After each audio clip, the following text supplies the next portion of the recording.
Yes, indeed, Mark Wire, and we've got Babajide Ogunsanwo, who is our data and information analyst. Thank you for coming on today. Good morning.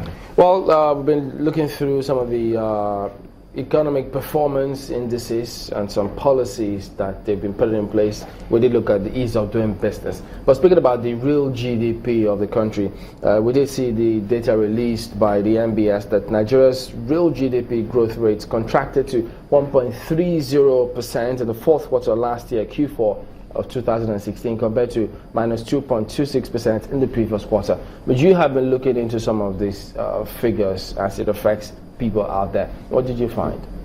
There are lots of things that are in that report, and we can't talk about GDP without talking about the Naira, because the GDP is a value.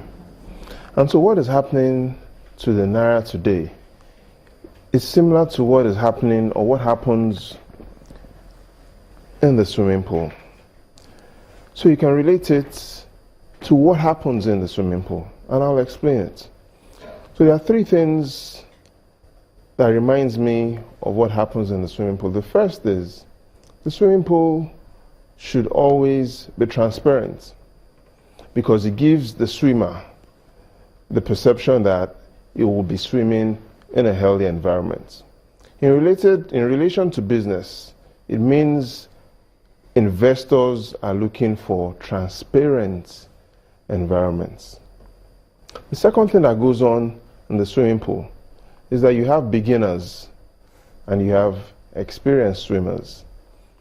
In relation to business, it simply means that really there are small businesses and large businesses that are required to grow this economy.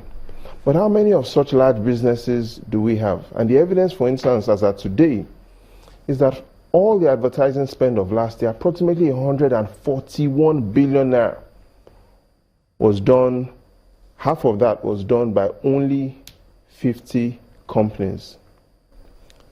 The third thing that goes on in the swimming pool is that you have two types of people: those that fear that they will drown, and those that have faith that they would float. And so today, the central bank recently describes how it manages the currency, and it uses the word manage float. But when you use the word manage float, it gives the impression that you're on that side of those that fear that they will drown, because you're using a floater.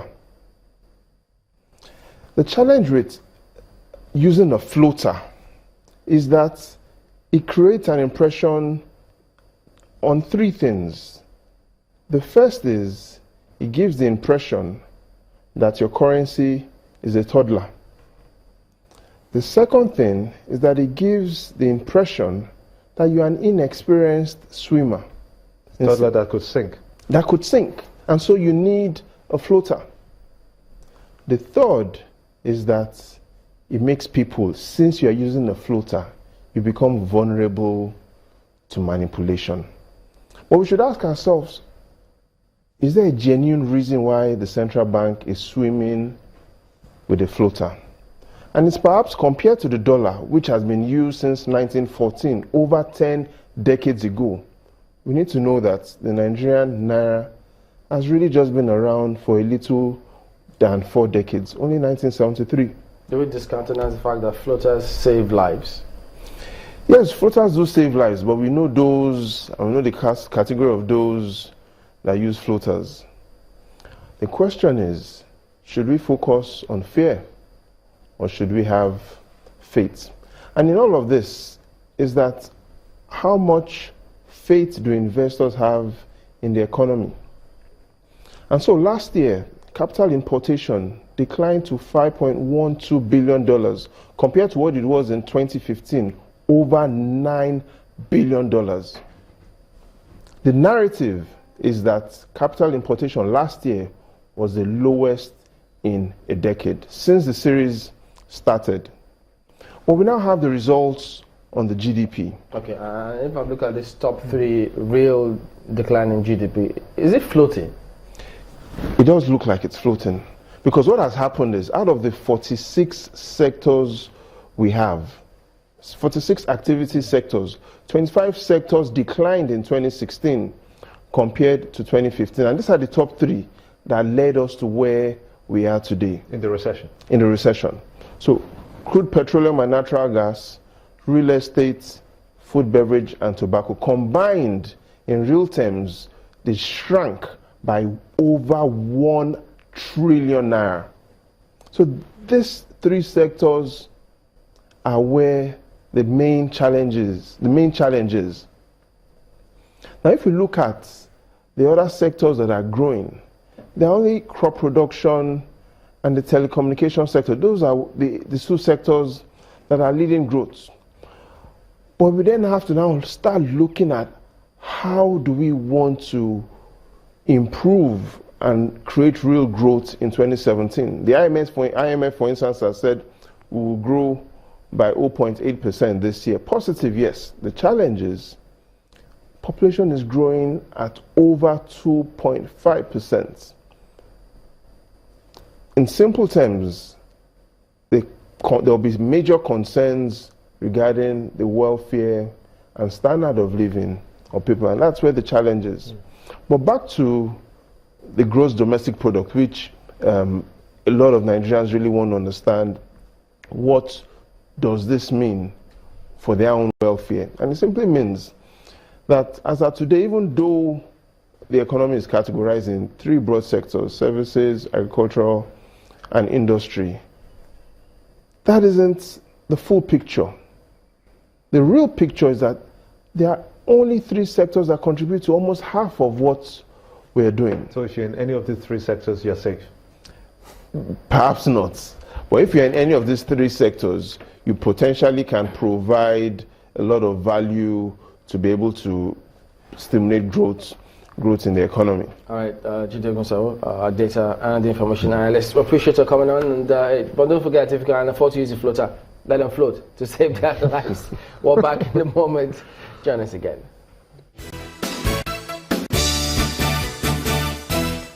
Welcome back. Let's take you through or go through your emails as you have sent them. We've got the first one from Obed Chinda, who's talking about the NDDC and the allegation of corruption. He says, the allegation by Professor Sage is just the tip of the iceberg.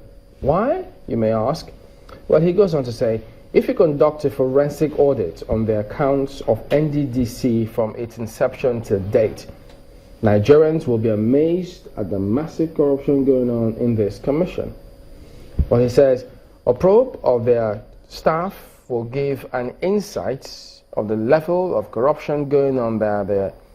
He says they drive the best cars, they live in the mansions, he goes on and on. But, you know what, it's up to the anti-corruption agencies to prove or otherwise, as it were. But we appreciate your thoughts about Chinda.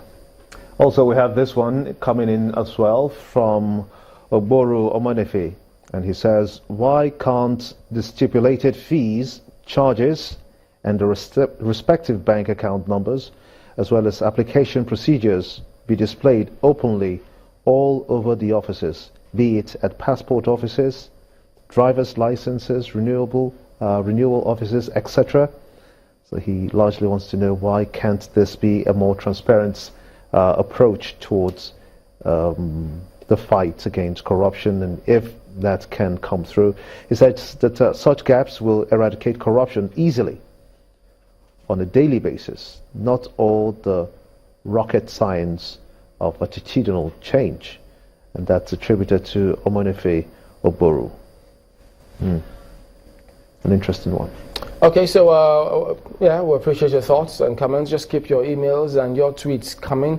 But then before we wrap up, remember they call it the IG's special response team. They did deploy their special team to different parts of the country, and the most recent was that of the one that they caught the notorious robbers. His alias is Vampire.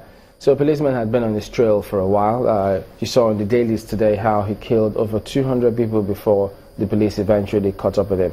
But then when you get to see images of policemen jubilating, After that, you can then tell the kind or how they view that success. And that's what we're going to wrap up the show with today on the program.